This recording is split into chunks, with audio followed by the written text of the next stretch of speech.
Olá, bom dia, boa tarde, boa noite. Como o mal é forte. Essa frase foi escrita pelo grande escritor alemão Klaus Mann para o seu livro, talvez um dos mais importantes, Mefisto.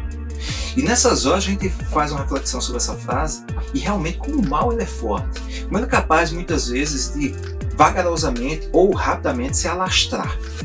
E o pior, não só se alastrar, mas também se enraizar no coração das pessoas com muitas vezes supostas boas intenções. E pior ainda, de quando ele é capaz de prejudicar gerações futuras. De como ele pode muitas vezes se aproveitar da inocência e corromper a bondade das crianças. E é para falar sobre justamente essa corrupção que eu vou escolher um episódio da série Kamen Rider Black RX. Mas antes da gente começar a nossa conversa, eu vou pedir que você faça algumas coisinhas por mim. Você clica no botãozinho de curtir, se inscreve no canal, participa comentando e também não deixa de compartilhar os vídeos do canal com todo mundo, porque assim o canal da Comic House cresce e a gente cresce junto nessa conversa semanal. E também de não deixar de me seguir no meu perfil pessoal @manassesfilho e @Comic House. Então, sem mais delongas, vamos ao episódio de hoje, que é como Kamen Rider vai lutar contra a doutrinação ideológica das crianças. E falar sobre Kamen Rider é inclusive um dos personagens de Tokusatsu que eu gosto bastante. Esse Kamen Rider Black RX é uma continuação direta do Kamen Rider Black, mas nesse ele enfrenta algo no mínimo interessante. E que faz um paralelo muito forte também com a nossa própria história. Porque ele vai enfrentar não mais uma seita religiosa, mas dessa vez ele vai enfrentar um império. Um império que se denomina Império Crisis, que vem do planeta Karma. Só que o que ocorre é que eles vieram desse outro planeta, um planeta que é um planeta espelho nosso, muito parecido com o planeta Terra. No entanto, o Império Crisis, com suas práticas nefastas e maquiavélicas, destruiu o próprio planeta. Destruiu seus próprios recursos, contaminou o ar, a água com poluição, destruindo a própria vegetação. É tanto que o que mais existe lá é deserto.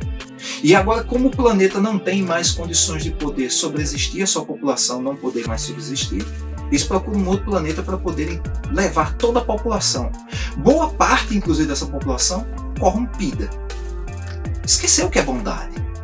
Ou seja, está totalmente alinhada aos objetivos destruidores desse império. Mas eles, quando chegam aqui, diferente do que pode se imaginar, de quererem apenas guerrear, eles têm algumas estratégias muito semelhantes ao que a gente pode identificar do nosso contexto da humanidade. De pelo menos, se a gente fizer um recorte de pelo menos uns 70 anos, a gente vai ver muita coisa semelhante. Como, por exemplo, em dado momento eles utilizam a disseminação de notícias falsas para destruir mesmo a reputação de intelectuais que querem apenas o bem da sociedade. Em outro momento, trazer a utilização dos meios de comunicação para fazer autopromoção, para se colocar não mais dizendo que querem fazer o mal, mas sim o bem que podem estar ali presentes para poder trazer às pessoas. Ou até mesmo de trazer o caos por meio da polarização, quando de repente eles começam a fazer com que as pessoas venham se dividir. Se dividir por meio de controle mental, ou até mesmo por meio de fazer com que pessoas venham se curvar a eles quando de repente existe a redução de recursos necessários para o próprio dia a dia, da própria sobrevivência, de alimento, de água, de que pessoas acabam se curvando por agora não ter água nem comida, e aquele império agora com o detentor desses recursos diz que só vai poder entregar se eles se curvarem.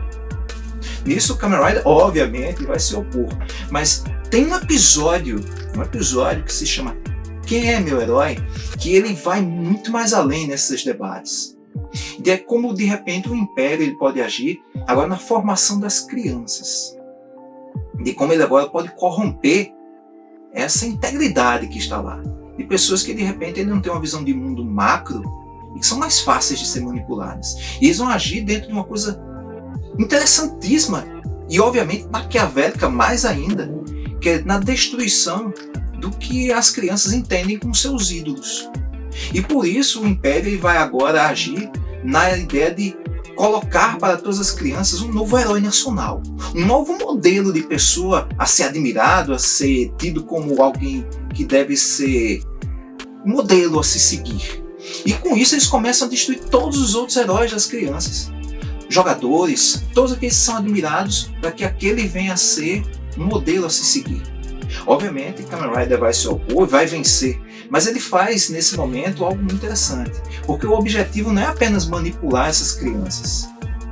O objetivo do Império não é apenas manipular crianças. O objetivo deles é porque eles querem criar uma geração de uma juventude craziana. E nesse momento a gente pode até pensar mera coincidência, mas não. Só é voltarmos um pouco ao passado e nos lembrarmos de, por exemplo, quando de repente, diante do nazismo, foi criado a geração de uma juventude nazista. De crianças e jovens que foram condicionados, literalmente, a entenderem que deveriam agir de forma brutal, autoritária com seus semelhantes, com aqueles que de repente se colocavam como opositores do governo, de como aqueles que de repente eram tidos como agora detentores do saber, em que aqueles que de repente eram colocados como pessoas que viviam à margem por se colocarem em oposição ao governo, eram combatidos, eram perseguidos e mortos. E com muitos desses jovens, por sua vez, eram fios condutores para que essa falsa justiça fosse colocada em prática. E nesse momento a gente volta para o episódio, porque justamente essa é a proposta do Império. O Império Craziano é de trazer, por meio do seu general e dos seus comandantes que estão na nave, para tentar fazer essa invasão à Terra, de modificar por completo toda uma geração de jovens para que eles possam, por sua vez, e agora encontrarem alguém que possa os abraçá-lo, e aqueles que se forem opositores serem mortos ou perseguidos. Então, algo muito interessante, e que o episódio termina talvez com uma das mais brilhantes frases que um herói possa colocar para nós, quando o Kamen Rider obviamente consegue vencer todos os inimigos, e por sua vez a paz é restaurada, e as crianças começam a ter algo muito bom. A reestruturação da sua capacidade de pensar, de discernir o que é certo e o que é errado. E a frase dele, ele justamente enfatiza algo que é muito importante para todos nós, que um verdadeiro herói, ele traz a justiça e a luz da esperança para todos nós. Então nessas horas, quando nós somos pensando em modelos daqueles que se colocam para nós como salvadores da pátria, ou de repente como alguém que vem a trazer realmente o bem, que possamos ter a capacidade de enxergar, além das suas falsas palavras ou de suas palavras, o que realmente ele está escolhendo ou preparando para nós. Então, vida longa e próspera para vocês, e até o próximo episódio.